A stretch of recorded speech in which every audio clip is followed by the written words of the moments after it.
حي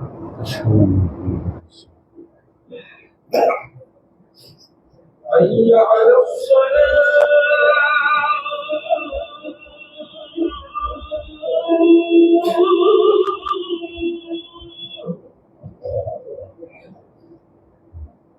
حي على الصلاة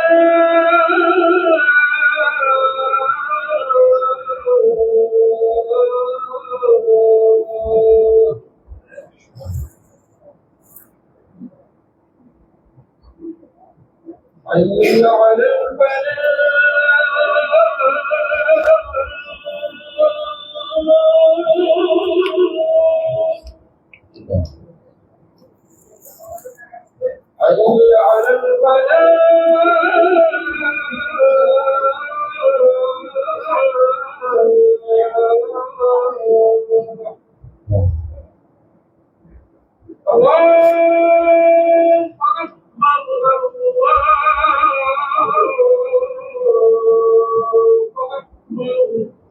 الله لا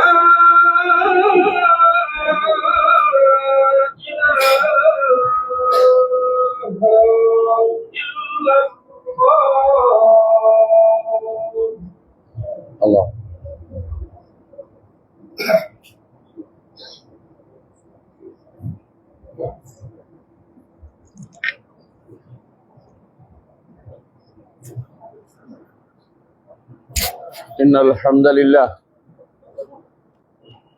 إن الحمد لله نحمده ونستعينه ونستغفره ونعوذ بالله من شرور أنفسنا ومن سيئات أعمالنا من يهده الله فلا مضل له ومن يضلل فلا هادي له وأشهد أن لا إله إلا الله وحده لا شريك له وأشهد أن محمدا عبده ورسوله يا أيها الناس اتقوا ربكم الذي خلقكم من نفس واحدة وخلق منها زوجها وبث منهما رجالا كثيرا ونساء واتقوا الله الذي تساءلون به والأرحام إن الله كان عليكم رقيبا يا أيها الذين آمنوا اتقوا الله حق تقاته ولا تموتن إلا وأنتم مسلمون يا أيها الذين آمنوا اتقوا الله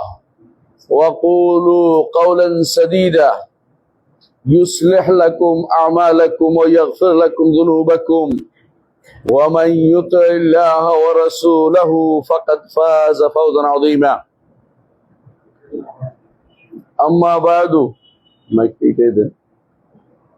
أما بعد فإن أصدق الحديث كتاب الله وخير الهدي هدي محمد صلى الله عليه وسلم وشر الأمور محدثاتها وكل محدثة بدعة وكل بدعة ضلالة وكل ضلالة في النار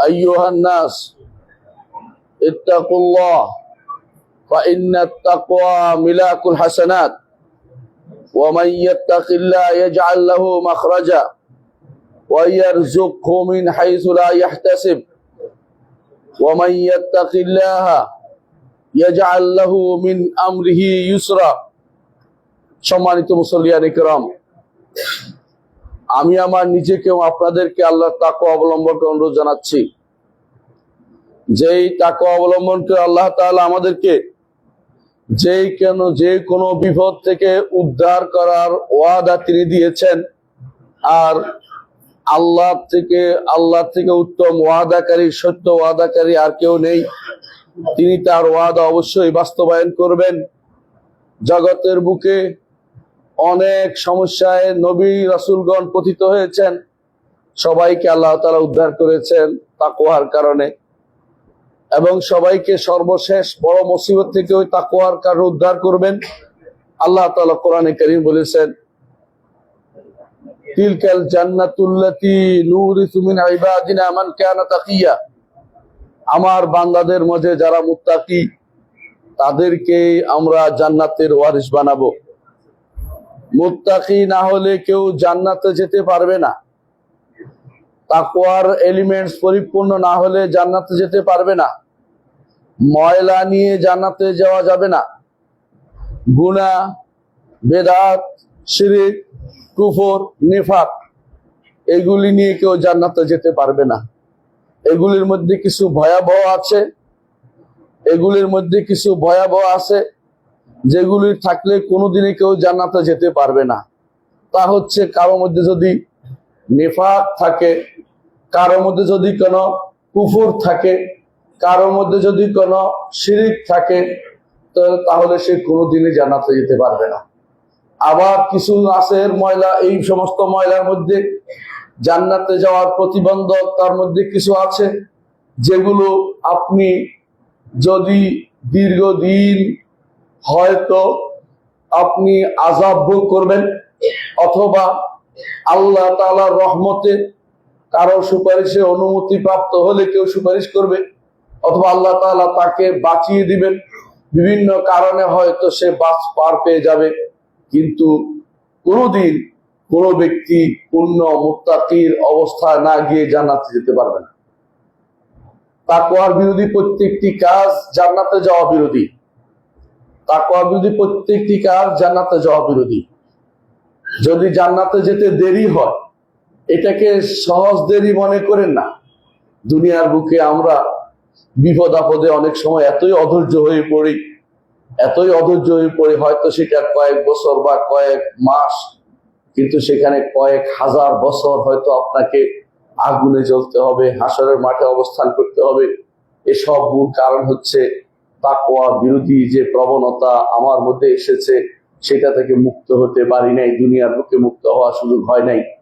এই জন্য প্রত্যেক খতিব সবসময় তিনি খুতবা দিয়ে শুরুতেই এই কথা বলেন যে তাকুল্লাহ, আল্লাহ তাকওয়া অবলম্বন করেন। এই তাকওয়া না হলে আপনি কোনোদিন জান্নাতে যেতে পারবেন না। এই জন্য আল্লাহ নিজে বলে দিয়েছেন, তিলকাল জান্নাতুল্লাতী নুরিসু মিন ইবাদিনা মান কানা তাকিয়া।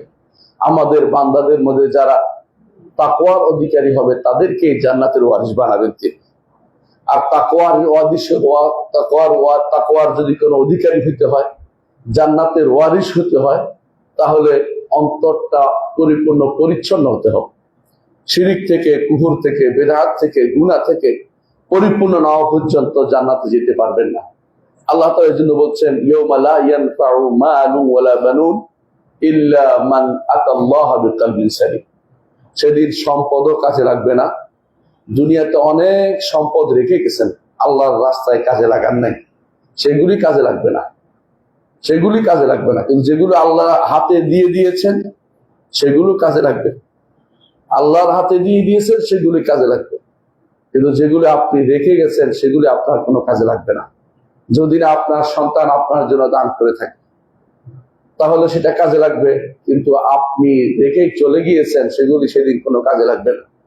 সন্তানও সেদিন কাজে লাগবে না, কিন্তু যদি নেক সন্তান হয় সেটা আপনার কাজে লাগবে। দুনিয়াতেও আখিরাতেও কাজে লাগবে। দুনিয়াতে কাজে লাগবে, আপনার নাম যশ হবে, আপনার পক্ষ থেকে তিনি ইলম বিতরণ করবে, আপনার জন্য দোয়া করবে। আখিরাতে এই দোয়া আপনার কাজে লেগে যাবে।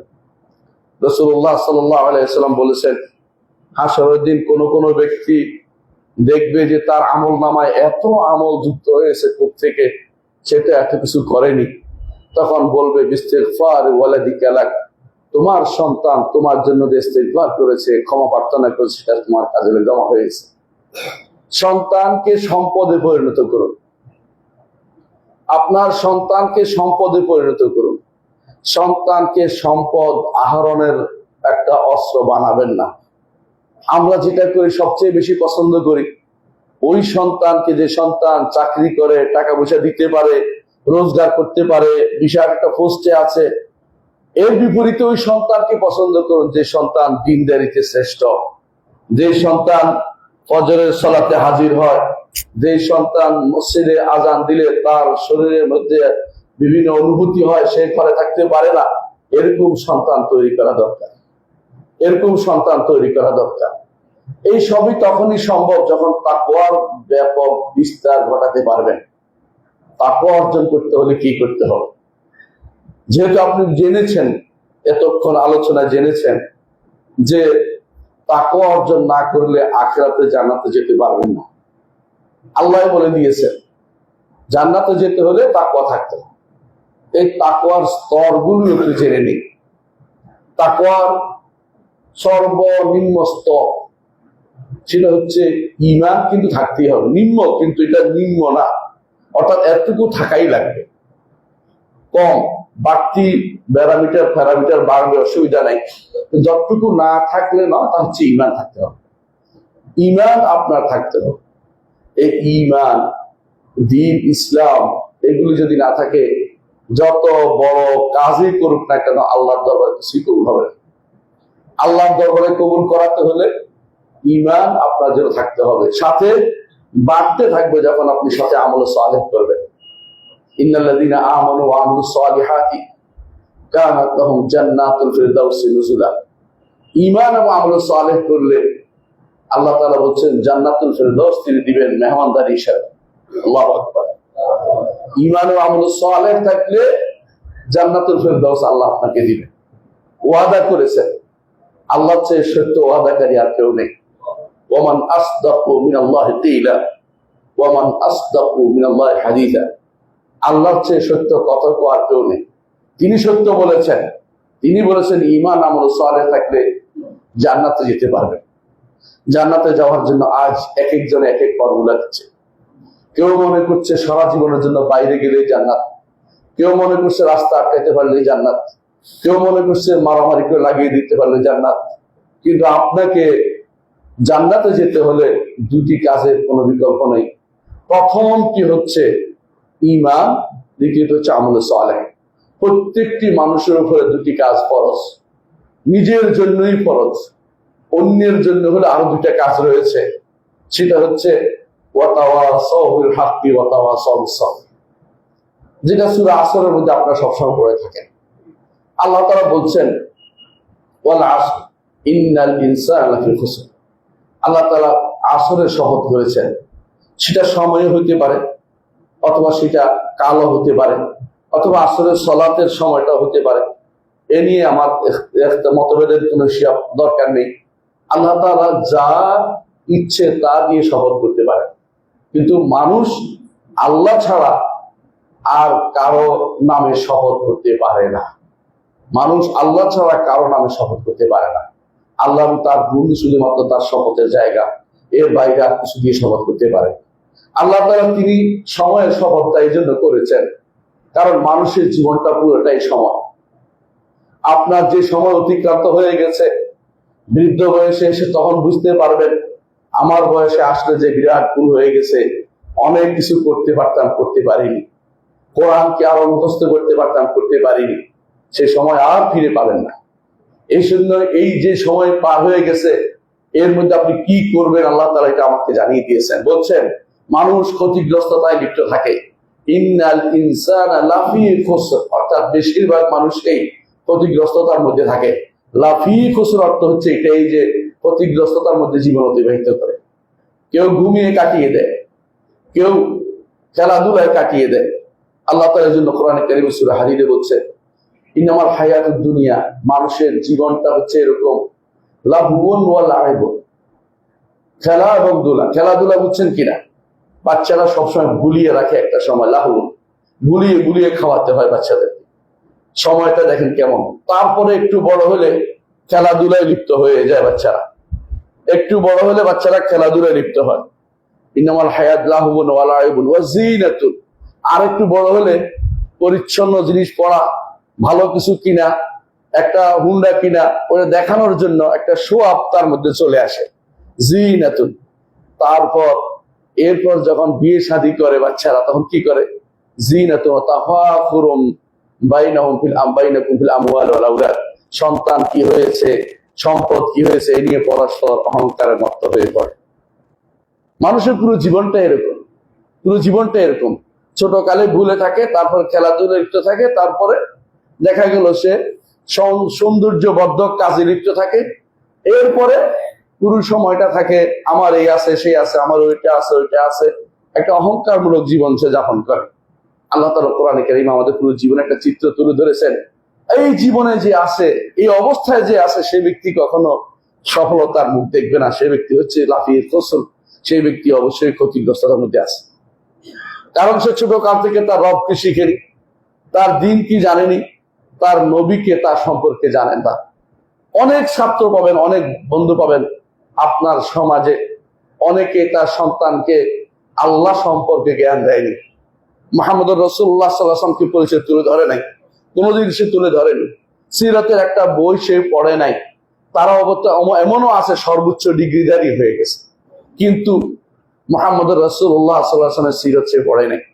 এমনও অনেক আছে ইসলাম সম্পর্কে, ইসলাম কাকে বলে এটা তাকে আপনি শিখাতে পারবেন না। ইসলাম কাকে বলে? ইসলাম হচ্ছে এই যে মসজিদে যাওয়া, না এটা তো মসজিদে যাওয়া ইসলাম না। অনেকের কাছে ইসলাম কত রকম আপনি চিন্তা করতে পারেন। কেউ কেউ বাগড়ম্বর করে বলে যে ইসলাম, ইসলামী শরীয়তকে আমরা মানি না। কেউ কেউ বাগড়ম্বর করে বলে ইসলামের এটা নাই, ইসলাম এটা কিভাবে হয়। ইসলামকে কেউ মৌলবাদী বলে গালি দেয়। এগুলি ইসলামের কোন, এরা তো ইসলাম শিখেই নেই। ইসলাম কি জিনিস? ইসলাম হচ্ছে আল ইসতিসলামু লিল্লাহি বিত্তাওহীদ, তাওহীদ নিয়ে আল্লাহর কাছে আত্মসমর্পণ, ওয়াল ইনকিয়াদ লাহু বিত্তাআ, আনুগত্যের ডালা মেলে দেয়া, আদেশ নিষেধকে মেনে নেয়া। 3 নম্বর হচ্ছে শিরিক এবং মুশরিকদের থেকে নিজেকে বিমুক্ত ঘোষণা করা। এই 3টে জিনিস হচ্ছে ইসলাম। ইসলামের প্রথম কাজ হচ্ছে আল ইসতিসলাম লিল্লাহি বিত্তাওহীদ, তাওহীদ নিয়ে আল্লাহর কাছে আত্মসমর্পণ করা। দ্বিতীয় কাজ হচ্ছে আল ইনকিয়াদ লাহু বিত্তাআ, আনুগত্যের ডালা মেলে দেয়া, আল্লাহর কাছে যে আমি আনুগত্য করব, আল্লাহ আপনার রসুলের আনুগত্য করতে আপনি বলেছেন, সে রসুলের আনুগত্য করব, এটা হচ্ছে দ্বিতীয় অংশ। আর তৃতীয় অংশ হচ্ছে শিরিক এবং মুশরিকদের থেকে আমি মুক্ত। ইব্রাহিম আলাইহিস সালাতু ওয়াস সালামের মিল্লাতকে কেন আমরা অনুসরণ করি? এই জন্য অনুসরণ করি, তিনি এই 3টিতে সেরা ছিলেন। এই 3টি তিনি চরম পরাকাষ্ঠা দেখিয়েছেন। তিনি বলেছেন ইন্নী ওয়াজ্জাহতু ওয়াজহিয়া লিল্লাযী ফাতারাস সামাওয়াতি ওয়াল আরদ, এটাই হচ্ছে ইসতিসলাম লিল্লাহি বিত্তাওহীদ। তিনি বলেছেন যে ইন্না সালাতি ওয়া নুসুকি ওয়া মাহইয়া ওয়া মামাতি লিল্লাহি রাব্বিল আলামিন লা শারীকা লাহু ওয়া যালিকা উমিরতু আনা আউয়ালুল মুসলিমিন। এই জন্য তিনি সমস্ত ইবাদত, সমস্ত সবকিছু একমাত্র আল্লাহর জন্য নিবেদন করেছেন। 3 নম্বর তিনি বলেছেন ইন্না বুরাআউ মিনকুম ওয়া মিম্মা তা'বুদুনা মিন দুনিল্লাহ, এই মুশরিকরা তোমাদের থেকে মুক্ত, তোমরা যেগুলো ইবাদত করো সেগুলি থেকেও আমরা মুক্ত। এই 3টি জিনিস যদি না থাকে আপনি মুসলিম হতে পারবেন না। মুসলিম হয়েছে কিনা আপনার সন্তান একটু খোঁজ খবর নেন। আপনি নিজের ভিতরে ইসলামের কতটুকু আছে আপনি দেখুন।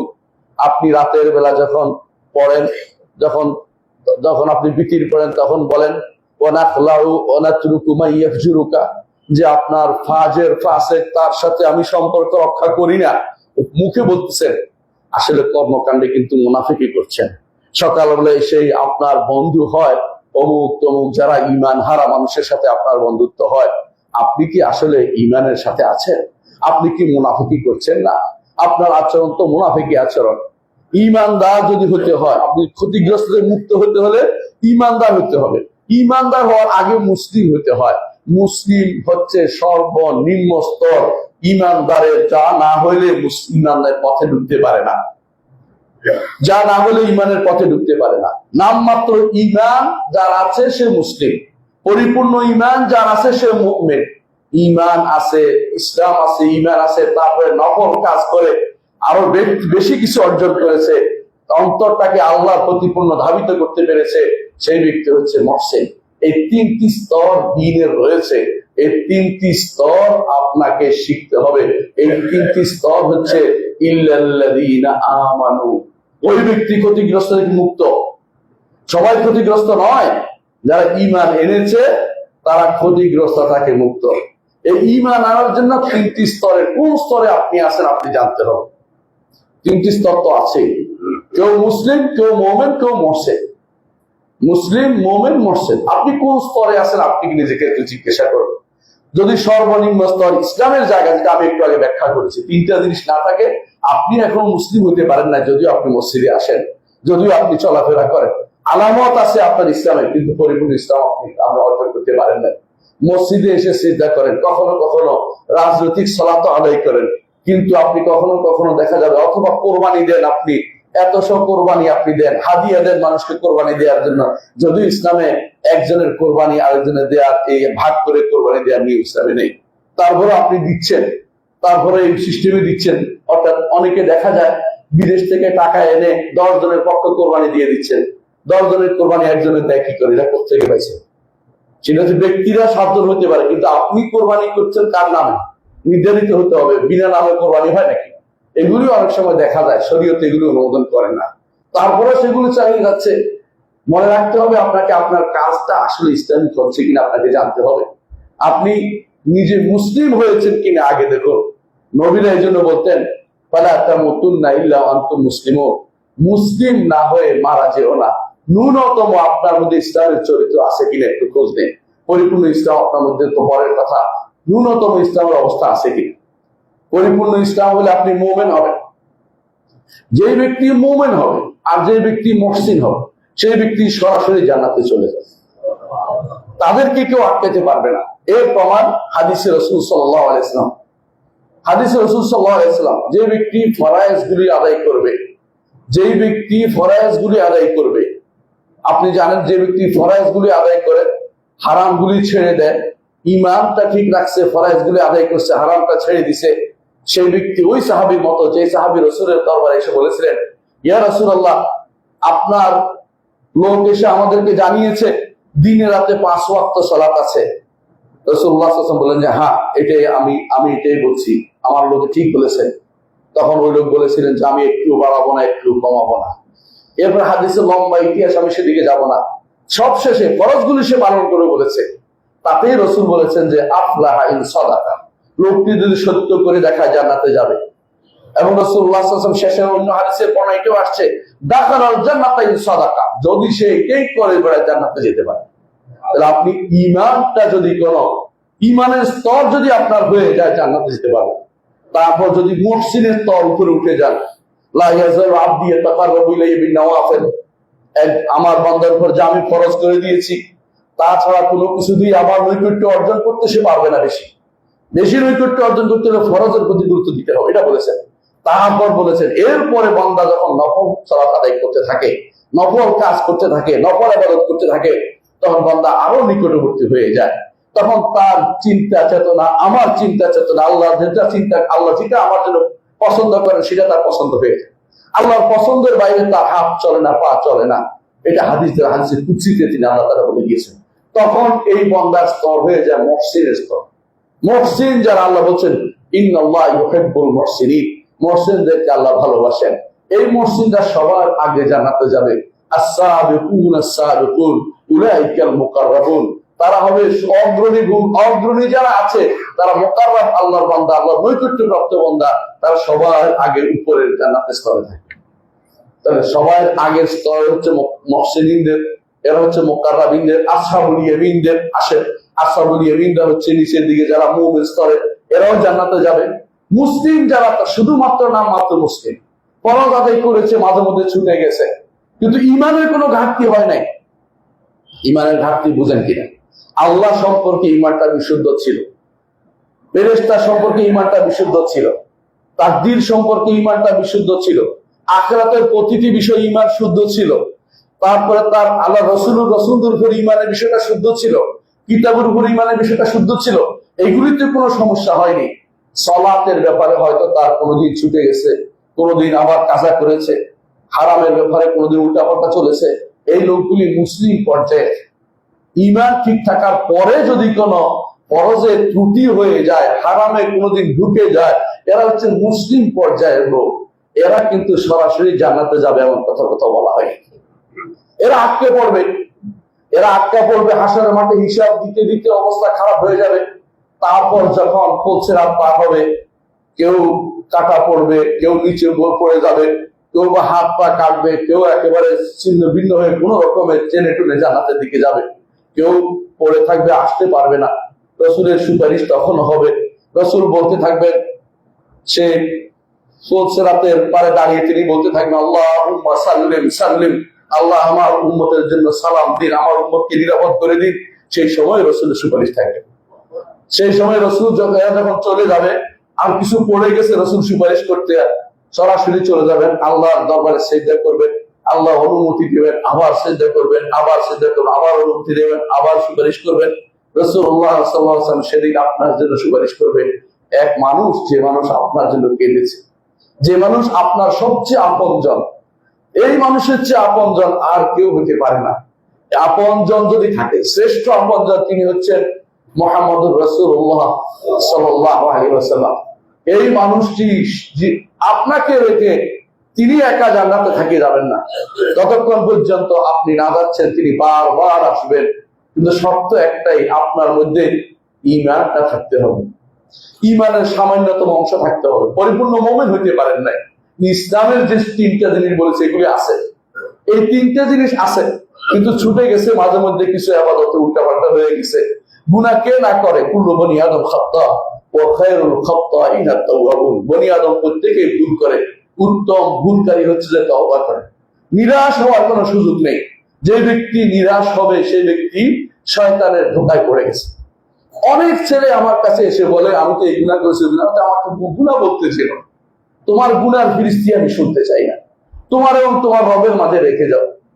যে গুনাহ তুমি প্রকাশ করো না, প্রকাশ করতে যেও না। তুমি তোমার রবের কাছে সবকিছু বলো। আর ওয়া ইন্নাহু লা ইয়াগফিরুদ যুনুবা ইল্লা আনতা, হে আল্লাহ, আপনি ছাড়া গুনাহ কেউ ক্ষমা করবে না। এই কথা তুমি ভালো করে জানো, বলো, প্রতিদিনই বলো। এটা শুধু অন্তর দিয়ে আল্লাহর কাছে বলো। আল্লাহ তাআলা ওয়াদা করেছেন, ইয়া ইবাদিয়াল্লাযিনা আসরাফু আলা আনফুসিহিম লা তাকনাতু মির রাহমাতিল্লাহ। হে আমার বান্দারা, যারা নিজের নফসের উপরে ইসরাফ করেছো, গুনাহ করেছো, বাড়াবাড়ি করেছো, নফসের উপরে জুলুম করেছো, লা তাকনাতু মির রাহমাতিল্লাহ, আল্লাহর রহমত থেকে আসো। আপনি তো কাউকে হত্যা করেননি, হয়তো গুনাহ করেছেন, কোনো অন্যায় কাজ করে বসেছেন, নারীর দিকে তাকিয়েছেন, কোনো খারাপ চিত্রের দিকে তাকিয়েছেন, এগুলো যত কিছুই করেন না কেন, আল্লাহর কাছে কায়মানবিককে তওবা করে আল্লাহ সব ক্ষমা করে দিবেন। আল্লাহ সব ক্ষমা করে দিবেন। ইন্নাল্লাহা ইয়াগফিরুদ যুনুবা জামিআ, কোনটাই রাখবেন না, সব তিনি ক্ষমা করে দিবেন। কিন্তু শর্ত হচ্ছে তওবাটা ধরে রাখতে হবে। তওবা করছি বললে হবে না। আপনি আর দ্বিতীয়বার ওই কাজের দিকে যাওয়ার চিন্তা করবেন না। তারপরে যে আবার গুনাহ হয়ে যায়, এর অর্থ এই নয় যে আপনার তওবা কবুল হয় নাই। হয়েছে, শয়তান আপনাকে আবার ধোঁকা দিয়েছে, আবার তওবা করবেন, সমস্যা কি? যখন বনি আদমকে সৃষ্টি করা হয়েছিল, শয়তান চ্যালেঞ্জ দিয়েছিল যে আমি লা আহতারিকান্না যুররিয়াতাহু ইল্লা কালিলা, এদেরকে আমি সবগুলিকে আমি পথভ্রষ্ট করে ছাড়বো। আল্লাহ তাআলা বলছিলেন, আমি তাদেরকে ক্ষমা করব যতদিন তারা আমার কাছে ক্ষমা চায়। আল্লাহ তাআলা আপনার জন্য হাত বিছিয়ে রেখেছেন, যেন রাতে যারা গুনাহ করেছে তাদেরকে ক্ষমা করার জন্য দিনের বেলা তিনি হাত প্রসারিত করে রাখেন। আমার বান্দারা, আসো, তোমাকে ক্ষমা করব, আমি ক্ষমা চাইতে জানি না। আবার যারা দিনের বেলা গুনাহ করেছে, রাতে তিনি হাত প্রসারিত করে রাখেন। হাদিস এটা, যে যাতে আল্লাহ তাআলা আপনাকে ক্ষমা করেন। কিন্তু আমরা তো ক্ষমা চাচ্ছি না। এত ক্ষমা চাওয়ার পরেও যারা ক্ষমা নিতে পারেনি, মরে গেছে, হাসরের মাঠে আল্লাহ তাআলার দয়া কিন্তু আপনার জন্য হবে। তিনি বলেছেন, আফানাজআলুল মুসলিমিনা কাল মুজরিমিন মা লাকুম কাইফা তাহকুমুন। একটা মুসলিমকে মুজরিমের জায়গায় আমি রাখবো না। মুসলিমের জায়গা অবশ্যই এক সময় সে বের হবে, কিন্তু শর্ত হচ্ছে মুসলিম থাকতে হবে, আমৃত্যু মুসলিম থাকতে হবে। আমৃত্যু মুসলিম থাকতে হলে প্রথম কাজটি হচ্ছে আল ইসতিসলাম লিল্লাহি বিত্তাওহীদ। তাওহীদের জায়গাতে কোনো ছিট যেন না ধরে, তাওহীদের জায়গাতে কোনো আচর যেন না লাগে, তাওহীদের জায়গায় কোনো ক্ষতি যেন না হয়, ওই জায়গাতে নিরাপদ থাকে, এটা খেয়াল রাখতে হবে আমাদেরকে। 1 নম্বর। 2 নম্বর, আল্লাহর আনুগত্য করব এই ওয়াদা করেন, আনুগত্য করব না সেটা বলেন না। আল্লাহর বিধানকে কোনোভাবেই অবজ্ঞা করা যাবে না। শরীয়তকে মেনে নিতে হবে, আল্লাহর শরীয়তকে প্রবর্তনের চিন্তা করতে হবে। আল্লাহর শরীয়ত নিজের ঘর থেকে শুরু করে রাষ্ট্র পর্যন্ত সব জায়গায় আল্লাহর শরীয়তকে মেনে চলতে হবে। 3 নম্বর হচ্ছে, আমি ঈমানদার, আমি আলাদাই চিন্তা করতে হবে। ঈমান এনেছি, সবার সাথে মিলেমিশে ঐক্য করি, ওটা ইসলামের মধ্যে নাই, ওটা ইসলামের মধ্যে নাই। আর যারা এই জাতীয় চিন্তা চেতনা নিয়ে বসে আছেন, তারা ইসলামের মধ্যে তারা কাজ করছেন না, ইসলাম মুসলিম হতে পারেন নাই। আমরা কোনো ব্যক্তিকে কাফের বলছি না, কিন্তু সামষ্টিকভাবে যারা এই কাজ করবেন তারা কাফের, ঈমানদার হতে পারেন না। ইমানদারের কাজে হচ্ছে অবশ্যই কি হতে হবে, ব্যারি হতে হবে, ওয়ালা এবং বারা, অবশ্যই তাকে মুক্ত থাকতে হবে কুফরি থেকে এবং কাফেরদের থেকে মুক্ত। আমি তার সাথে কোনো সম্পর্ক রাখতে পারি না। আমাদের সমাজে প্রচলিত আছে প্রথমে কোরআন, তারপরে গীতা, তারপরে ত্রিপিটক, তারপরে অমুকটা পাঠ। ইসলামে যে ব্যক্তিটা অনুমোদন দিবে সে কাফের হয়ে যাবে। ইসলাম কখনো এটার সাথে একসাথে হতে পারে না। আল্লাহ তাআলা কোরআনে কারীম বলে দিয়েছেন, ওয়ালা তালবিসুল হাক্কা বিল বাতিল। আল্লাহ তাআলা বলেন বাতিল এবং হককে মিশে ফেলিও না। ইমাম কাতাদা রাহিমাহুল্লাহ বলেন, জালাল তাবরি রাহমাতুল্লাহ তার তাফসীরে উল্লেখ করেছেন, ইমাম কাতাদা বলেন অর্থ হচ্ছে আয় লা তালবিসুল আদিয়ানা বিল ইসলাম, ইসলামের সাথে অন্য কোন দিনকে একসাথে করতে পারবে না। এই জন্য একসাথে উল্লেখ করা, আমরা যারা দিন মানি, বাইতে ইব্রাহিমী অনেকে বানাইছে যে ইব্রাহিমের দিন বলে একটা তিনটে ঘর বানাইছে, এক পাশে মুসলমানদের মুসলিমদের মসজিদ, আরেক পাশে খ্রিস্টানদের, আরেক পাশে ইহুদিরটা। এটা যারা বানাইছে তারা মুসলিম থাকতে পারে না, ইসলাম থেকে বেরিয়ে গেছে। এটা মুসলিম করতে পারে না। মুসলিম তার দিনকে নিয়ে এতেজার, দিনকে নিয়ে যে সম্মানের পথে সে থাকবে। কেন সেটা বললাম, আমাদের তো হারানোর সব। ওরা তো কাফের, ইহুদি নাসারা যে কাফের কোনো সন্দেহ নেই। ওরা যে কোনো জিনিস ছাড়তে পারে, যে কোনো জিনিস নিয়ে চলতে পারে। আমরা যারা মুসলিম, আমরা যদি ওদের সাথে মিশে যাই, আমাদের তো শেষ হয়ে গেলাম। আমরা যে আলাদা একটা জাতি, আমাদের মুসলিম, এইটা তো পরিচয় রইল না। আমরা তো যে কোনো জায়গায় মিশে গেলাম। ওরা বাতিল যে কোনো জায়গায় ঢুকতে পারে, কিন্তু হক কোনোদিন যে কোনো জায়গায় ঢুকতে পারে না। হক হক আলাদা থাকতে হয়। হক যখন আসছে, ইসলাম যখন আসছে, অন্য সবগুলি বাতিল হয়ে গেছে। এইটা ইমানদার যদি কোনো বিশ্বাস না করে, সে ব্যক্তি মুমিন থাকতে পারবে না। যদি মনে করে ইহুদি নাসারা হকের উপর আছে, সামান্যতম হক মনে করলো, সে ইমানদার হবে না। ইহুদি নাসারাদ, ইসলাম আসার পরে ইহুদি নাসারাদের কোনো গ্রন্থের দিকে তাকানোর কোনো সুযোগ নেই, এগুলি পড়ানোর কোনো সুযোগ নেই। মুহাম্মদ রাসূলুল্লাহ সাল্লাল্লাহু আলাইহি ওয়াসাল্লাম প্রথম ইহুদিদের সাথে বা নাসারাদের সাথে মিল করে কথা চলতে পছন্দ করতেন। কেন? তখনও ইসলাম পরিপূর্ণ হয়নি। যেদিন ইসলাম পরিপূর্ণ হয়েছে, আল্লাহ তাআলা আয়াত নাযিল করলেন, আল-ইয়াওমা আকমালতু লাকুম দীনাকুম ওয়া আতমামতু আলাইকুম নি'মাতি ওয়া রাদিতু লাকুম ইসলামা দীনা। আজকের দিনে ইসলামকে তোমাদের জন্য পূর্ণ করে দিলাম। সেদিন থেকে আর কোনো দিনের দিকে তাকানোর কোনো সুযোগ আমাদের নাই। কোন দিনের দিকে তাকানোর সুযোগ না। তাদের কোনো গ্রন্থ পড়া যাবে না, তাদের সাথে তাদের কিছু আমাদের মধ্যে শেয়ার করা যাবে না, তাদের কোনো বানানো কোনো নীতি আমাদের ঢুকানো যাবে না। আমরা তাদের বানানো নীতি ঢুকানোর সুযোগ, সেটা আমরা সংবিধিবদ্ধ করে ফেলেছি। আমরা যে সমস্ত জিনিস সংবিধিবদ্ধ করে ফেলেছি, এগুলি ইসলামের সাথে পরিপূর্ণ সাংঘর্ষিক। আমাদের সংবিধানে যে সমস্ত জিনিসগুলো আছে, ইসলাম এগুলি কখনো অনুমোদন করে না।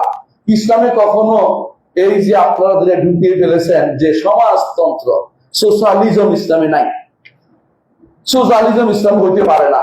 ইসলামিক সোশ্যালিজম নাম দিলে ইসলাম হয়ে যাবে না। এটা কোনোদিন হাস্যকর জিনিস ছাড়া কিছুই নয়, এটা হতে পারে না।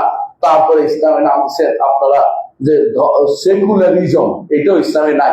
এটা ইসলাম যে ব্যক্তি বলবে, এটা তো কাছাকাছি ব্যক্তি ইসলাম বুঝে নাই, সে ব্যক্তি ইমানদার থাকতে পারবে না। ইসলামের ন্যাশনালিজমের কোনো চিত্র নেই, ন্যাশনালিজম ইসলামে নাই। ইসলামে তথাকথিত ডেমোক্রেসি, এটারও কোনো ইসলামের অনুমতি নাই। এগুলি সবই হচ্ছে ইসলাম বিরোধী কাজ। আমরা যারা এগুলির স্বপ্ন নিয়ে বিভোর হয়ে বসে আছি, আল্লাহর কাছে তওবা করে ফিরে আসুন। এগুলি ইসলামের বাইরের জিনিস, ইসলামে ঢুকানোর চেষ্টা করবেন না। ইসলামের সাথে মিলে যাচ্ছে, এটা আমাদের নীতি নয়। আমাদের নীতি হচ্ছে ইসলাম পরিপূর্ণ, বাইরের সমস্ত নীতি পরিত্যাজ্য। এইটা যতক্ষণ না হবে, আপনি এর ভিতরে আপনি প্রবেশ করতে পারবেন না।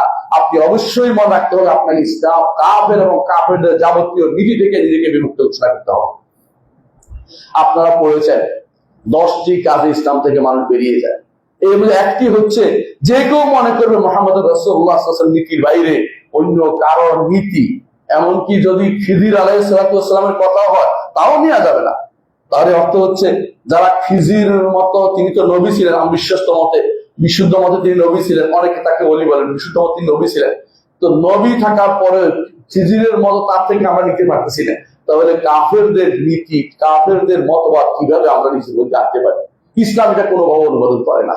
এটা আমাদেরকে জানতে হবে। তাহলে প্রথম কাজ, যদি ক্ষতিগ্রস্ততা থেকে মুক্ত থাকতে হয়, প্রথম কাজ কি করতে হবে? ইল্লাল্লাযীনা আমানু, ঈমান আনতে হবে। ঈমান আনার কথা বললে অনেকেই বলেন, আমার বাপ-দাদা 14 গোষ্ঠী আলেম ছিল, আমার 14 গোষ্ঠী ঈমানদার ছিল, এই বিরাট ফিরিস্তি টানতে চেষ্টা করে। কিন্তু মনে রাখবেন, ঈমান শুধুমাত্র বাপ দাদা দেখিয়ে চলে না, ঈমান আপনাকে নিতে হবে। ঈমান কাকে বলে? প্রত্যেকটি মানুষ নিজের মধ্যে ঈমানের অনুভূতি আছে কিনা দেখুন। ঈমান কাকে বলে? ঈমান হচ্ছে স্বীকার করে নেয়া। 5টি জিনিসের স্বীকৃতি দিবেন। আল্লাহর সত্তার স্বীকৃতি দিবেন, আল্লাহর কর্মের স্বীকৃতি দিবেন, আল্লাহর নাম ও গুণের স্বীকৃতি দিবেন, আল্লাহর অধিকারের স্বীকৃতি দিবেন। এই 5টি জিনিসের স্বীকৃতি যদি দিতে পারেন, আপনি ঈমানদার হতে পারবেন। ঈমানদার হতে হলে আপনার আল্লাহ তাআলাকে মানতে হবে এক, তিনি একজন স্রষ্টা আছেন, যিনি সব কিছু সৃষ্টি করেছেন। আর দ্বিতীয়ত মানবেন তার কর্ম আছে, তার কর্ম জগতের সব কিছু তার কর্ম, তিনি ব্যতীত কেউ সৃষ্টি কিছু করে নাই, কোনো কিছু কেউ করতে পারে না, তিনি যদি না করেন, তিনি সবকিছু করেন। এটা ঈমান রাখতে হবে। তারপরে আল্লাহর নাম এবং গুণ। আল্লাহর নাম সম্পর্কে আল্লাহ বলেছেন, ওয়ালিল্লাহিল আসমাউল হুসনা ফাদউহু বিহা। আল্লাহর সুন্দর সুন্দর নাম আছে, সেগুলো দিয়ে তাকে ডাকো।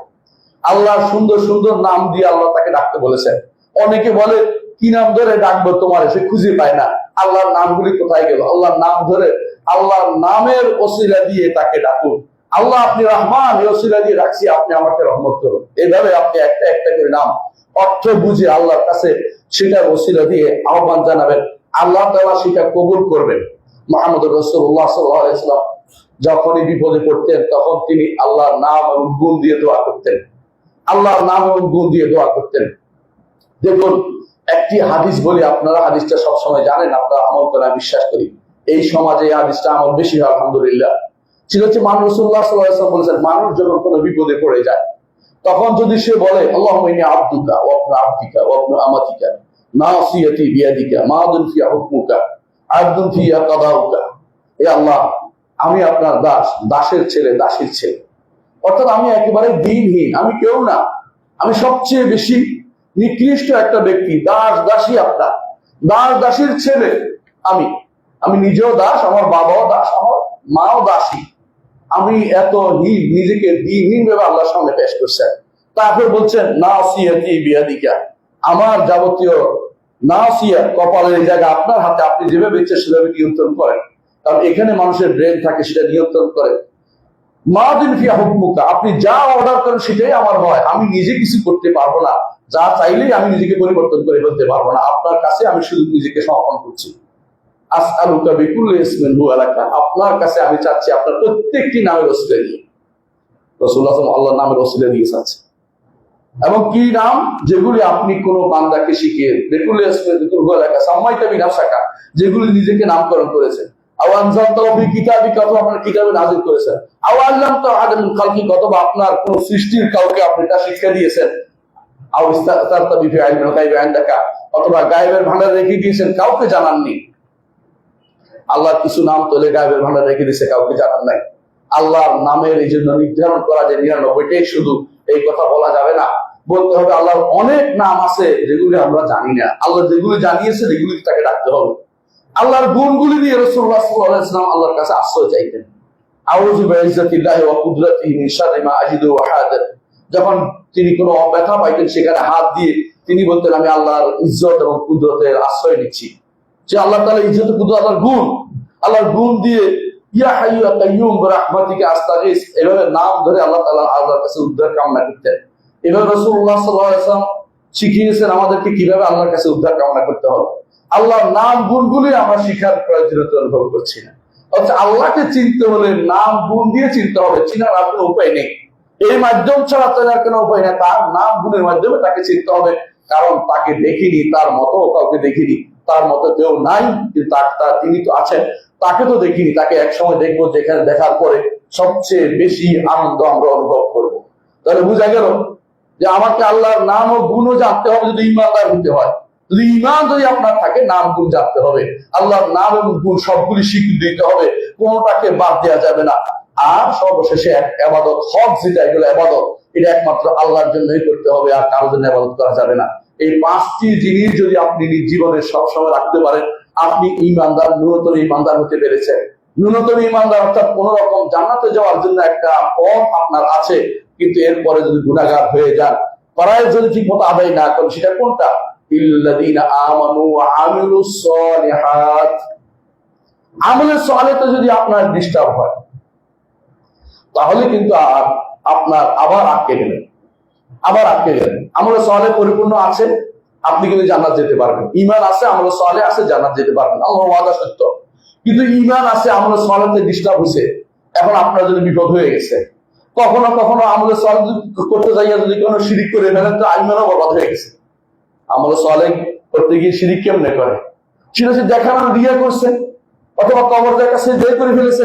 আমলের সালেহ তো আর নাই, আমলের তালে হয়ে গেছে এখন, এবং বরবাদ আমল হয়ে গেছে। যে আমল করলে আপনার ঈমানও নষ্ট হয়ে যায়, সে আমল তো করা যাবে না। যে আমল করে বোঝা যায় যে আপনি ঈমান থেকে দূরে সরে গেছেন, সে আমল করা যাবে না। আপনাদের এখানে অনেকেই আছে, আশেপাশে খুব কম, আলহামদুলিল্লাহ। ওই অঞ্চল থেকে, দক্ষিণাঞ্চল থেকে এখানে খুব কমই খারাপ জিনিস আছে। ওই অঞ্চলে যে সমস্ত শিরকের যে সমস্ত কবরগুলি আছে, সেখানে কবরকে প্রশ্রয় দিয়ে আপনি যদি ঈমানের দাবি করেন, তাহলে আপনি কিন্তু ঈমানদার হতে পারলেন না। দুর্ভাগ্যবশত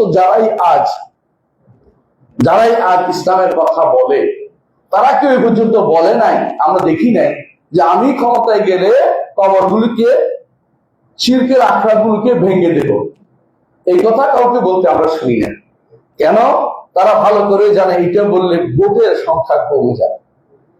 তারা বলে এটা বললে তাদের যে সমস্ত এরা আশেপাশে ঘুরঘুর করে, তারা অনেকেই সরে পড়বে, বলবে এই তো বাড়াবাড়ি করতেছে, এ তো ওয়াহাবিজম নিয়ে আসতেছে, এরা তো অমুক তমুক। একজনের মাথালি বলবে, একজন ওইটা বলবে। কারণ তাদের কাছে মূল ইসলামটা তাদের কাছে গ্রহণযোগ্য হতে চায় না। তারা ইসলামিক ফ্লেভার দিতে চায়, কোন ফ্লেভার দিয়ে পার হতে চায় একটা গোষ্ঠী আছে। অথচ প্রথম কাজ হচ্ছে ঈমানটাকে টিকিয়ে রাখার জন্য শিরকের আখড়াগুলি অবশ্যই উৎখাত করতে হবে। মুহাম্মদ রাসূলুল্লাহ সাল্লাল্লাহু আলাইহি ওয়াসাল্লাম মক্কায় যখন ক্ষমতা লাভ করলেন, কি করলেন প্রথম? আপনাদের কি মনে আছে? কাবার ভিতরে ঢুকে প্রত্যেকটি মূর্তিকে বের করেছে, ভেঙে ফেলেছেন। লাঠি দিয়ে আঘাত করে করে বলেছেন, জাল হাক্কু ওয়া যাহাকাল বাতিল ইন্নাল বাতিলা কানা যাহুকা। হক এসেছে, বাতিল চলে যাবে, বাতিল যাবারই।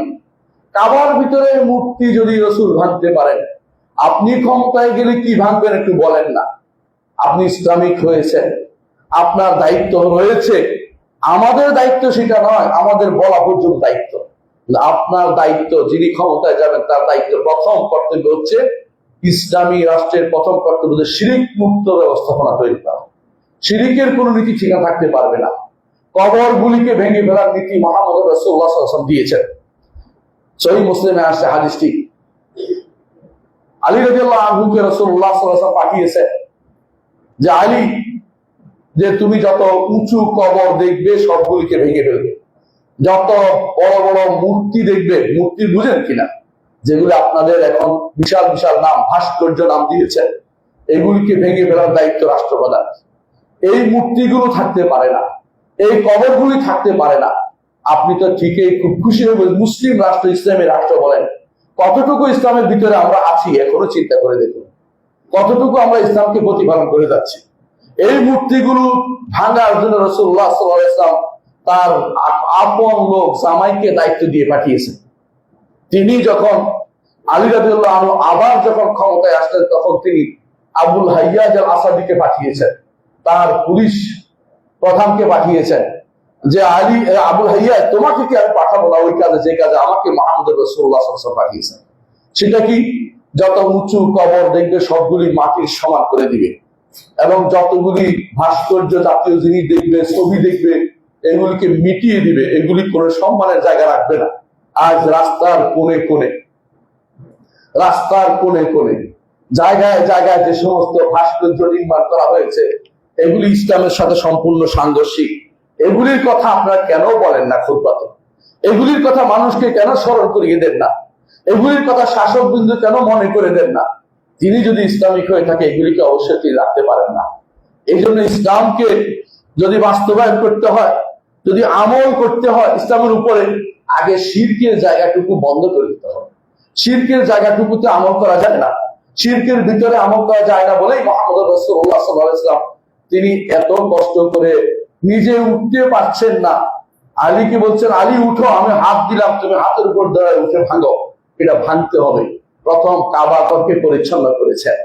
এর বাইরে যেটা ছিল সেখানে প্রত্যেকের কাছে লোক, প্রত্যেক জায়গায় মূর্তি ছিল, একজন একজন করে পাঠিয়েছেন। মক্কা বিজয়ের ইতিহাসটা দেখুন, ইতিহাস পড়লে বুঝতে পারবেন মুহাম্মদ রাসূলুল্লাহ সাল্লাল্লাহু আলাইহি ওয়াসাল্লাম প্রথম মক্কাতে এই কাজটি করেছেন। যেখানে যেখানে মূর্তি ছিল সবগুলি ভাঙার ব্যবস্থা করেছেন। ওজ্জাকে ভেঙেছেন, লাতকে ভেঙেছেন, মারাতকে ভেঙেছেন। তারপর তিনি বলেছেন এবার ইসলাম, এরপর বলেছেন জাজিরাতুল আরবে মুশরিকদের কোনো স্থান হবে না। তিনি বলছেন জাজিরাতুল মুশরিকরা থাকতে পারে না। শুধু শিরিক নয়, মুশরিকদের অবস্থানও তিনি কমিয়ে দিয়েছেন। আজ আমরা এমন এক অবস্থানে আছি, অনেকে ইসলামের পরিচয় দিতেও লজ্জাবোধ যেন করছে। নিজে ইসলামের পরিচয় নিজেকে বলতেছে আমি আধুনিক, আমি তথাকথিত, আমি লিবারাল, এই জাতীয় কথাবার্তা বলতে আরম্ভ শুরু করে দিয়েছে। এই যে ইসলাম নিয়ে নিজেকে আত্মনাগায় ভুগতেছে, সে আত্মমর্যাদায় ভুগছে না। ইসলাম নিয়ে আত্মমর্যাদায় ভুগতে হবে, ইসলাম নিয়ে আত্মমর্যাদা থাকতে হবে। আমি মুসলিম এই কথা বলতে হবে সাহস করে। আপনি কখনো নিজেকে মুসলিম সাহস করে বলার মতো যোগ্যতা অর্জন করতে পারেননি। সব কাজে কথায় কথা অন্যদের সাথে তাল দিয়ে চলেন, কথায় কথায় বলেন আমরা গেলে এটা ছাড় দিব, আমরা এটা ছাড় দিব, আমরা এটা করে দেব, এই জাতীয় কথা বলে আগে থেকেই তো আপনি হেরে বসে আছেন। আপনি ইসলাম কিভাবে আল্লাহর দুনিয়াতে প্রতিষ্ঠা করবেন আমি জানি না। আমি দোয়া করি আপনি করুন, কিন্তু কতটুকু করবেন আমরা দেখে থাকলাম। শেখুল আলবানী রাহমাতুল্লাহ বলেছিলেন 50 বছর 100 বছরে কিছু করতে পারোনি, আরো 50 বছর দিচ্ছি, দেখি কিছু করে দেখাতে পারো কিনা। ইসলামকে যদি নিয়ে প্রতিষ্ঠিত করতে চান, যদি ইকামতের দ্বীন প্রতিষ্ঠা করতে চান, দ্বীনের প্রথম স্তর হচ্ছে ইসলাম আপনার মধ্যে থাকতে হবে। আর ইসলামের প্রথম স্তর হচ্ছে 3টি জিনিস আমি বলছি, এগুলি থাকতে হবে। এগুলি থাকার পরে এরপরে আপনি যখন ঈমান ঠিক থাকবে, আমল সালেহ ঠিক, আল্লাহ তাআলা ওয়াদা করেছেন ওয়াদাল্লাহুল্লাযিনা আমানু ওয়া আমিলুস সালিহাতি মিনকুম, আল্লাহ তাআলা ওয়াদা করেছেন তোমাদের মধ্যে যারা ঈমান আমল সালেহ করবে আল্লাহ তাআলা তাদেরকে লাইস্তাখলিফান্নাহুম ফিল আরদি, জমিনের বুকে তাদেরকে প্রতিষ্ঠিত করবেন, তাদেরকে জমিনের বুকে প্রতিষ্ঠিত করবেন। ঈমান আমল সালেহ না থেকে আপনি আপনি জমিনের বুকে প্রতিষ্ঠিত হবেন না, জান্নাতেও যেতে পারবেন না। জান্নাতে যাওয়া আপনার জন্য সুদূর পরাহত বিষয়। সুতরাং 2 নম্বর কাজ করতে হবে, ঈমানকে আগে ঠিক করতে হবে। যদি কোনো ক্ষতিগ্রস্ত মুক্ত হতে হয় 2 নম্বর কাজ কি করতে হবে? আমলে সালেহ করতে হবে। আমলে সালেহ কিভাবে বুঝবেন? আমলে সালেহ হচ্ছে মুহাম্মদ রাসূলুল্লাহ সাল্লাল্লাহু আলাইহি ওয়াসাল্লাম যা করেছেন তা আমলে সালেহ। রাসূল যা করেননি তা আমলে সালেহ না। রাসূল খুতবা দিয়েছেন, আমরা খুতবা দিচ্ছি। রাসূল রাস্তা আটকাইছেন না, আমরা আটকাবো না। আমরা এই পদ্ধতি শিক্ষা দিই। বুঝাতে পারছি কথাটা? মুহাম্মদ রাসূলুল্লাহ সাল্লাল্লাহু আলাইহি ওয়াসাল্লাম যা যা করেছেন সেটাই আমলে সালেহ। রাসূলুল্লাহ সাল্লাল্লাহু আলাইহি ওয়াসাল্লাম করেন নাই, আমলে সালেহ হয় নাই। এমনকি যদি রাসূল যেটা বলেছেন সেটাও করতে পারেন, যে আমলে সালেহের জন্য সাহাবায়ে কেরাম করেছে কিনা দেখবেন, সেটাও হতে পারে। রাসূল বলেছেন মা আনা আলাইহি ওয়া আলিহি ওয়া আসহাবি, আমি এবং আমার সাহাবীরা যার উপর আছে। তাহলে আপনি দেখতে পান যে সাহাবীদের কোনো কিছু পান কিনা, আকার পান কিনা সেটাও দেখতে পারেন। খলিফা রাশেদরা কেউ করেছে কিনা সেটাও দেখতে পারেন। তারপরে এর নিচে আর যাওয়া যাবে না, এর নিচে আর কারো আদর্শ আমাদের আদর্শ হতে পারে না। আমলে সালেহ যদি হতে হয় আপনাকে মুহাম্মদ রাসূলুল্লাহ সাল্লাল্লাহু আলাইহি ওয়াসাল্লামের আদর্শ কর্মকাণ্ডের উপর আপনার কর্মকাণ্ড থাকতে হবে। এটা হলো আমলে সালেহ। আল্লাহর জন্য হতে হবে এবং রাসূলের আদর্শ মোতাবেক হতে হবে। লিয়াবলুয়াকুম আইয়ুকুম আহসানু আমালা, উত্তম আমল কার, এই পরীক্ষা করার জন্য দুনিয়াতে আল্লাহ তাআলা আমাদেরকে পাঠিয়েছেন। উত্তম আমলের পরিচিতি দিয়েছেন। তাবেঈন তাবেঈনের পরিচয় দিয়েছেন। তারা বলেছেন উত্তম আমল হচ্ছে আখলাসাহু ওয়া আসওয়াবাহু, কোনটা একমাত্র আল্লাহর জন্য হয়েছে আর কোনটা একমাত্র রাসূলের তরিকা মোতাবেক হয়েছে, এটাই শুধু উত্তম আমল হবে।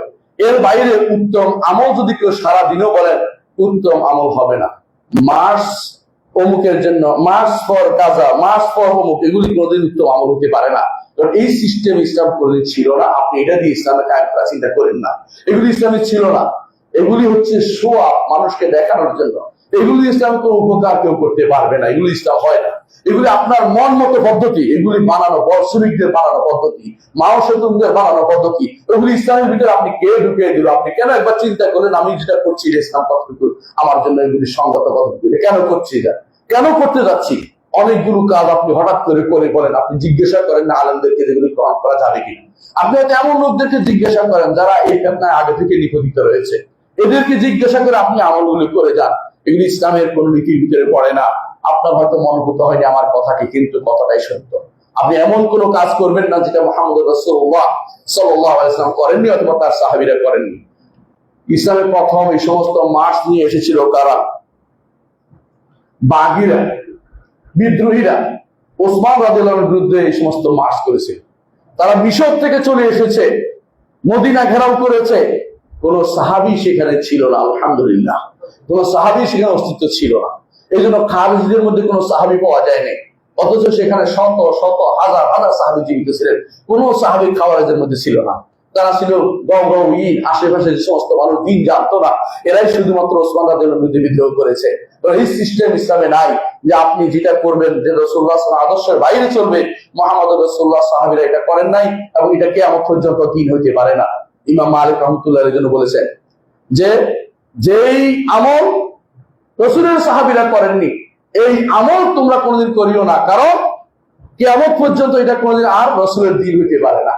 রাসূলের সাহাবীরা করেনি, এটা আপনি করতে পারবেন না। মহব্বতের জায়গা, রাসূলুল্লাহ সাল্লাল্লাহু আলাইহি ওয়াসাল্লাম রাসূলকে ভালোবাসতেন কিনা, তার সাহাবীরা তাকে ভালোবাসতেন কিনা? অবশ্যই ভালোবাসতেন, কিন্তু ভালোবাসার নাম করে কতক্ষণ দাঁড়িয়ে, কতক্ষণ বসে, কতক্ষণ গোল হয়ে, কতক্ষণ জশ্নে জুলুস করে তারা এই পদ্ধতি তারা আবিষ্কার করেনি। আপনি এই পদ্ধতি আবিষ্কার করতে পারেন না। আমরা আশ্চর্য হই অনেকে যারা এগুলি নিয়ে কথা বলে না। এগুলি বললে তাদের কাছে হয়তো মনে হতে পারে আমি মানুষদের মধ্যে, আমরা মানুষদের বিরক্তি তৈরি করেছি। আরে বিরক্তি তো হয়েই আছে তারা, আমি তাদের বিরক্তি করলাম কোথায়? তারা তো আকীদাগত বিভ্রান্তিতে লিপ্ত, তারা বিদআতে লিপ্ত, তারা শিরকে লিপ্ত। আপনি তাদের সাথে কিসের ঐক্য করতে যান? আপনার কি ইমানের কি সমস্যা আপনি বুঝতে পারেন না? ইমানের কোথায় সমস্যা? ইমান নিয়ে আপনি আত্মমর্যাদা বোধ নেই। আপনি বুঝতে পারছেন আপনার এখন যে কোনো মূল্য ঐক্য করা দরকার। আপনার এখন তথাকথিত রাজনীতি নেওয়ার বাটপাড়িকে আপনি প্রাধান্য দিচ্ছেন। এই সমস্ত রাজনীতি ইসলামে নাই। ইসলামে যে রাজনীতি, সুন্দর রাজনীতি, শাসক কিভাবে রাষ্ট্র পরিচালনা করবে, এটা নাম হচ্ছে ইসলামী রাজনীতি। আপনি রাজনীতি নাম দিয়ে তথাকথিত ইউরোপিয়ানদের নীতি নিয়ে ইসলামী রাজনীতি নাম দিয়ে ক্ষমতায় যাওয়ার বিভিন্ন পদ্ধতি কসরত আবিষ্কার করে এখন সেটাকে ইসলামী পদ্ধতি আবিষ্কার বানাচ্ছেন। এটা ইসলামী পদ্ধতি কোনোদিন হতে পারে না। ইসলামী পদ্ধতিকে একটু খুঁজে বেড়ান, একটু পড়া দরকার। এলেম না থেকে এগুলি করা দরকার। এই জন্য আলেম যারা তারা কোনদিন এগুলিকে সমর্থন করে না। বেশিরভাগই ওই সমস্ত আলেম যারা গর্ত থেকে উঠে এসেছে, এই সমস্ত আলেমরা এই সমস্ত পদ্ধতি আপনাকে জানাবে। ইল্লাল্লাযীনা আমানু ওয়া আমিলুস সালিহাত, ঈমান থাকতে হবে, আমল সালেহ থাকতে হবে, ক্ষতিগ্রস্ত হতে। এই দুইটা হচ্ছে ব্যক্তি জীবনে লাগবে, প্রত্যেকটি মানুষের লাগবে। ইয়া আইয়ুহাল্লাযীনা আমানু কু আনফুসাকুম ওয়া আহলিকুম নারা, নিজেকে বাঁচাও, পরিবারকে বাঁচাও।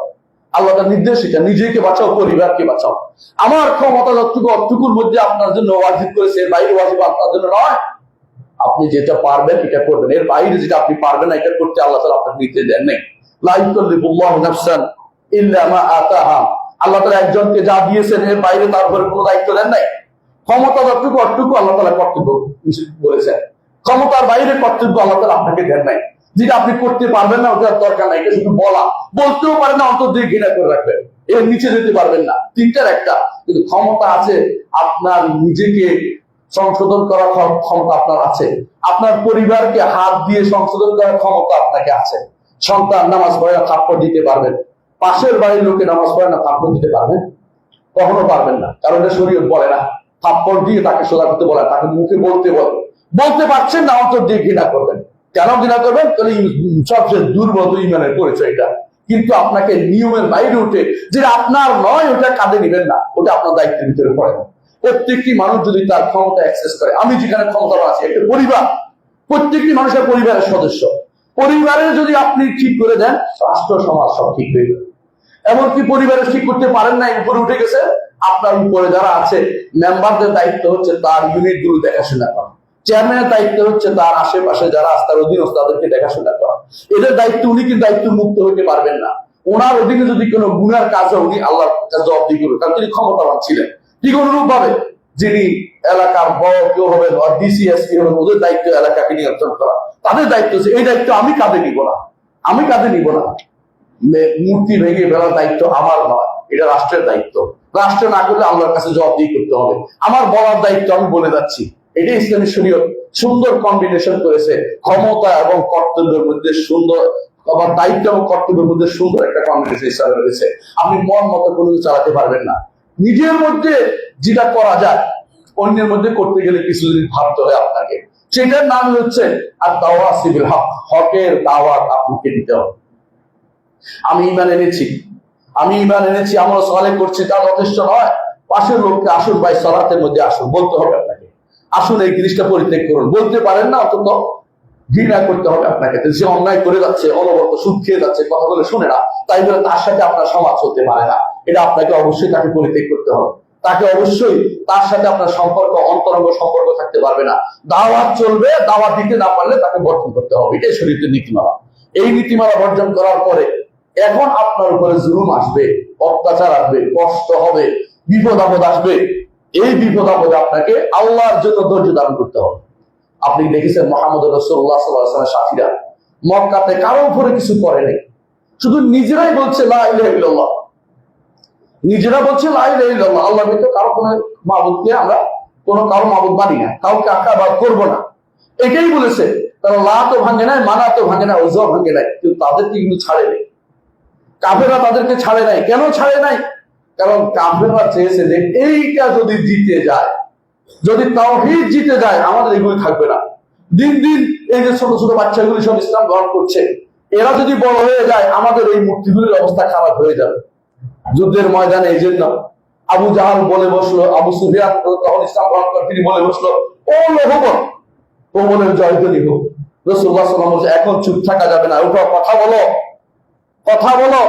ওমর রাদিয়াল্লাহু আনহু দাঁড়িয়ে বললেন, আল্লাহু আ'লা ওয়া আজাল, আল্লাহ বড়, আল্লাহ সর্বোচ্চ, আল্লাহ সবচেয়ে সম্মানিত। কিন্তু এর আগে বারবার বলতেছিল আবু সুফিয়ান, তখন ইসলাম গ্রহণ করেন, তিনি বলতেছিলেন আবু বকর বলে গেছেন, মুহাম্মদ মরে গেছে, আবু বকর মরে গেছে, ওমর মরে গেছে। রাসূল বলেন, চুপ থাকো, কথা বলো, এখানে কথা বলো না, এখানে কথা। কিন্তু যখন আল্লাহ তাআলার শানে আঘাত এসেছে, যখন বললো ও হবো, রাসূল চুপ থাকার কথা না, কথা বল, এখানে কথা বলা যাবে, এখানে চুপ থাকতে পারবে না, এখানে তোমাকে বলতে হবে। তখন তিনি দাঁড়িয়ে বললেন, আল্লাহু আ'লা ওয়া আজাল, আল্লাহু আ'লা ওয়া আজাল, আল্লাহ সবচেয়ে উপরে এবং আল্লাহ সবচেয়ে সম্মানিত। ও ভোবল হইতে পারে না, ভোবলের জয়ধ্বনি হইতে পারে না, আল্লাহর জয়ধ্বনি করে আমরা তাকবীর দেই। আর কারো তাকবীর, আর কারো আল্লাহু আকবার, তিনি সেটা বলেছেন। এর অর্থ হচ্ছে আপনাকে আমলে সালেহ করার সাথে সাথে ঈমান আমলে সালেহের সাথে দাওয়াত দিতে হবে। দাওয়াতের পথে যখন বাধা আসবে, একেবারে পর্বত সম দাঁড়িয়ে থাকতে, আমি তাওহীদের উপর টিকে থাকবো, যত কিছু হোক এই আমল ছেড়ে যেতে পারবো না, কোনো কিছুর জন্য তাওহীদ ছেড়ে যেতে পারবো না, কোনো কিছুর জন্য ইসলামের সামান্যতম অংশ পরিত্যাগ করতে পারবো না। আমি ব্যক্তি জীবন ইসলাম কায়েম করে ইসলামের কথা বলে যাব, এই দায়িত্ব আপনাদের আমাদের সবাই থাকতে হবে। নইলে সফল কাম হতে হলে, সফল কাম হতে পারবে না। সফল কাম হতে হলে চারটা জিনিস লাগবে, ইল্লাল আসলে ইন্নাল ইসলাম ফি খুসর ইল্লাল্লাযীনা আমানু ওয়া আমিলুস সালিহাতি ওয়া তাওয়াসাউ বিল হাক্কি ওয়া তাওয়াসাউ বিস সবর। প্রথম দুইটা নিজের জন্য, শেষ দুইটা নিজে অপরকে কিভাবে দাওয়াত দিবেন, কিভাবে সবর করবেন, একে অপরকে তাওয়াসি বিস সবর, নিজে সবর নয় শুধু, আরেকজনকে সবরের উপদেশ দিবেন যে ভাই দ্বীনের উপর অটল থাকো, দ্বীনকে ছেড়ে যেও না। দুনিয়ার ফিতনায় পড়ে গেছে, দুনিয়ার মানুষ এখন শুধু ফিতনায় নিপতিত। কত ফিতনা যে আসছে হিসাব করতে পারবেন না। কাদিয়ানি ফিতনা আসছে, এরপরে আসছে হাদিস অস্বীকারের কাদি ফিতনা, এরপরে আসছে যে মানুষদেরকে কাম পাখির বলার ফিতনা, এরপরে বোমাবাজির ফিতনা। ফিতনার কোনো শেষ নাই। এই সমস্ত ফিতনা থেকে বাঁচতে হলে আপনাকে ঈমান, আমলে সালেহ এবং তাওয়াসি বিল হক ওয়া তাওয়াসি বিস সবর করতে হবে, এবং মুহাম্মদ রাসূলুল্লাহ সাল্লাল্লাহু আলাইহি ওয়াসাল্লাম তার সাহাবীদের আদর্শ মেনে চলতে হবে। এই সাহাবীদের আদর্শ মানার নামই হচ্ছে মানহাজ। আকীদা এতক্ষণ বলেছি, এখন মানহাজের কথা বললাম। যতক্ষণ পর্যন্ত আপনার কর্মকাণ্ড কোন সাহাবীদের সাথে মিলবে না, রাসূলের আমলের সাথে মিলবে না, আপনি মানহাজের মধ্যে নেই, আপনি মানহাজের বাইরে চলে গেছেন। মানহাজে কেন থাকতে হবে? রাসূল বলেছেন আমার উম্মত ৭৩ ভাগে বিভক্ত হবে, এর মধ্যে তারাই শুধু নাজাত পাবে, একটি দল, সেটা কারা? যারা আমি এবং আমার খলিফাদের মানহাজে থাকবে, আমার সাহাবীদের মানায়, তারাই শুধু নাজাত পাবে। আপনাকে খুঁজতে হবে আপনি প্রত্যেকটি কাজে যে আমি এটা দলিল কোথায় পেয়েছি, এটা কি সাহাবীদের কাজ ছিল কিনা, এটা তাবেঈদের কাজ, ইমামদের কাজ ছিল কিনা, ইমামরা কোনো অনুরোধ করেছে কিনা, কোন কিতাবে আছে কিনা, নাই, আমি নিজের পক্ষ থেকে জোর করে বলে দিচ্ছি। এর অর্থ হচ্ছে আপনি মানহাজ ধরে বিভ্রান্ত। আকীদা ও মানহাজে আমাদের পরিশুদ্ধি দরকার। আল্লাহ আমাদের বুঝার তৌফিক দান করুন। আকুলু কাওলি হাযা ওয়া আস্তাগফিরুল্লাহ লি ওয়া লাকুম ওয়া লিসাইরিল মুসলিমিন আস্তাগফিরুহু ইন্নাহু হুয়াল গাফুরুর রাহিম।